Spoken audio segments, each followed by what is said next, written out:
ಮಾಡುತ್ತೆ ಇವತ್ತು ಅವ್ರಿಗೆಲ್ಲರೂ ಕೂಡ ನೋಟಿಸ್ ಕೊಟ್ಟಿದ್ದಾರೆ.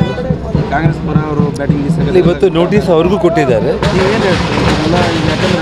ನೋಡಿ, ಇವತ್ತು ಪಕ್ಷದ ಶಿಸ್ತನ್ನು ಉಲ್ಲಂಘಿಸಿದವರು ಯಾರೇ ಆದರೂ ಕೂಡ ಅವ್ರ ಮೇಲೆ ಶಿಸ್ತಿನ ಕ್ರಮ ತಗೊಳ್ಳುತ್ತೆ ಪಾರ್ಟಿ ಅನ್ನೋದಕ್ಕೆ ನಿನ್ನೆ ನಡೆದಿರೋ ಘಟನೆಯೇ ನಿಮಗೆ ಸಾಕ್ಷಿ.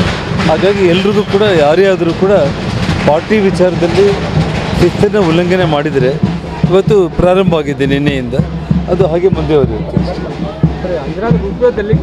ನೋಡಿ, ನನಗೆ ಆ ವಿಚಾರದಲ್ಲಿ ಅವರು ಕೇಂದ್ರ ಸರ್ಕಾರದಲ್ಲಿ ಸನ್ಮಾನ್ಯ ಕುಮಾರಸ್ವಾಮಿ ಅವರು ಸಚಿವರಾಗಿದ್ದಾರೆ.